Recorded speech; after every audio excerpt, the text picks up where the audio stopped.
the problem of evil and what happens when aliens are involved. So, for the audience's sake, in case they're not familiar, the problem of evil is the inconsistency between the idea that there's an all-powerful, all-knowing, all-good creator of the universe, and there is horrendous, inexplicable suffering in that same universe.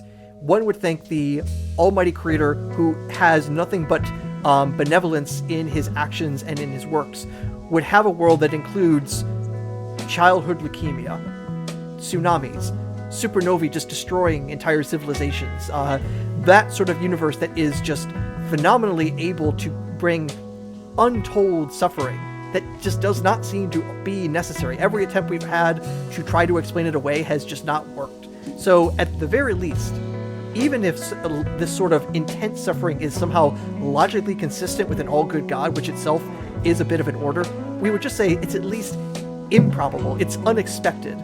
And all the more so if the Christians and others are saying, and heaven is absolutely perfect. So it's like God could create a perfect universe, but somehow didn't, and had some other weird reason. Okay, if this is what you would expect with a God-run place, why isn't that our world? This is at least unexpected. Now, unexpected means improbable.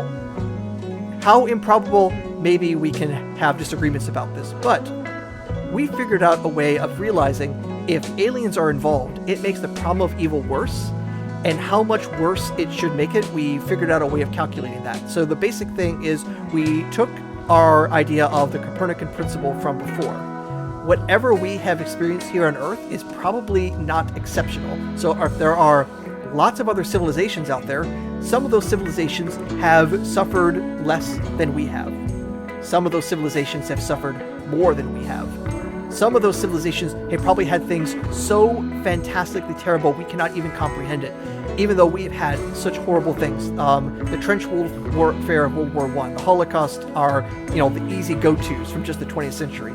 Or even just from about 10 to 15 years ago, the tsunami, what was that, 2004, that swept away almost 250,000 people just in one go. And the destruction of animal life in huge numbers that we've seen throughout the history of the Earth. We can just look at that and say, okay, if this sort of tremendous suffering is average for the universe, well, now, if aliens come along and we can see that, hey, there's a good chance that they've suffered even more, that should mean there's even more evil. And if there's more evil, it's more unexpected, and it brings the probability of God's goodness or the God's existence down even more so. So one of the fun things that we had in the publication of this is we started with the work from another philosopher by the name of Samuel Rumkoff, who had started showing, here's how we could try to mathematically treat this and see how much worse it gets on how much worse the problem of evil gets if aliens exist. We took it a few more steps and actually then created a way of doing an updating function. So if you say the Holocaust is, 50-50 on the existence of God, it's like half the time God would stop this, half the time he wouldn't. It was an off day for him for whatever excuse there is. All right, so we're saying there's 2-to-1 odds the Holocaust would have happened with an all-good God. All right, to me that is so stupidly generous, but let's just go with that.